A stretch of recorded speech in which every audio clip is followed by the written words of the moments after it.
Four on the Floor brought to you by Citywide Banks. 4 questions, 30 seconds each. When the bell goes off, stop. Stop talking. Question number 1.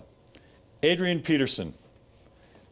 Was his flop last night because of his problems, rust, Minnesota's problems, or because the 49ers played really good defense? He should have played some in the exhibition season. He should have gotten the rust off.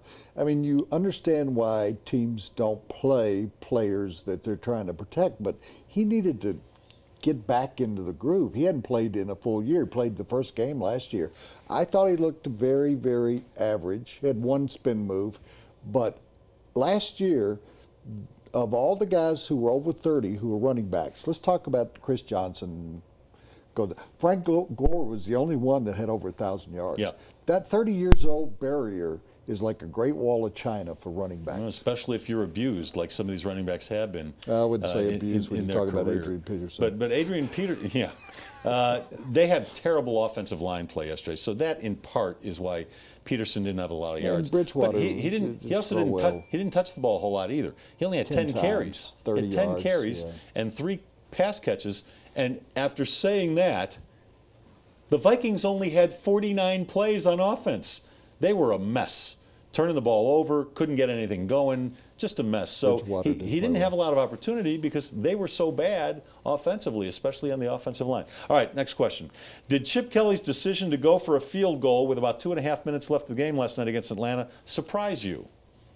Didn't surprise me at all.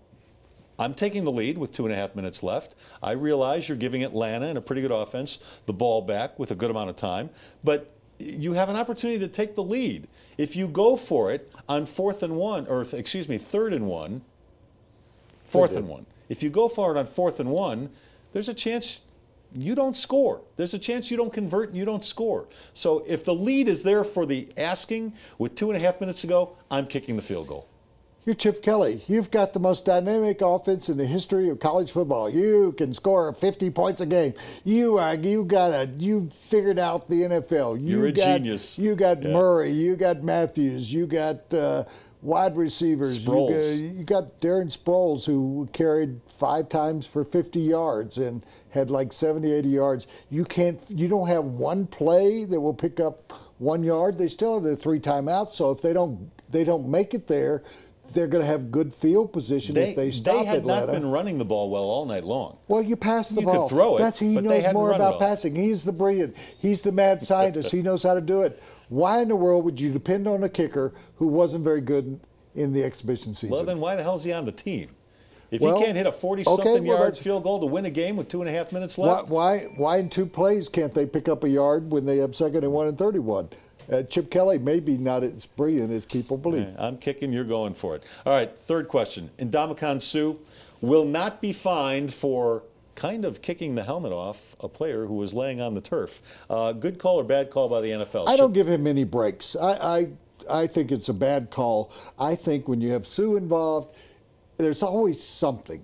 And when you kick a guy's helmet off, last year it was his feet were numb. He didn't know where his feet were in the Packers game, and they didn't believe that. I don't believe him now. I don't believe the NFL. I don't understand why the NFL. This is a serial offender.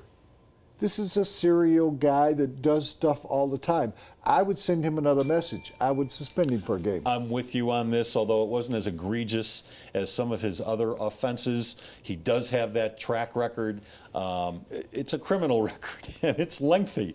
And he should have been fined because you do have to let him know. You have to keep letting him know, evidently, this stuff is not okay. Now, he makes so much damn money, he probably doesn't care if he gets fined 25 or 50 or 100 grand. Suspend him for a game. But, yeah, he's got a history. He should have been penalized If you're somehow. arrested for drunk driving 3 times, do they fine you the 3rd time? No, they throw you in jail. Yeah. All right, last question. Pac-Man Jones.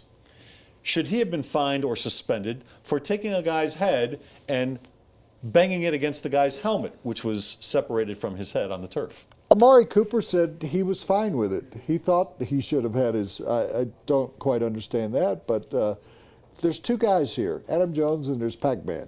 When the NFL hears the words Adam Jones, they go, yeah, okay. When they hear the words Pac-Man, they start to cower. And they go, not him again. Hitting helmets, people in the head, He should have been suspended. Again, another guy with a track record.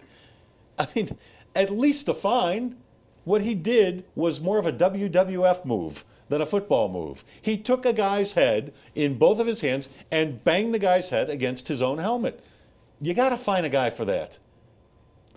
There's no question about this. You want to fine people all the time. The only Fine way you them. get a message to people Hit 'em is in the to pocketbook. suspend it. No.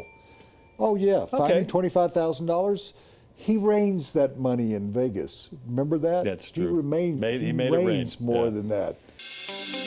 I am Citywide Banks. I am Citywide Banks. At Citywide Banks, We put you first by exceeding your service expectations every day. Every day.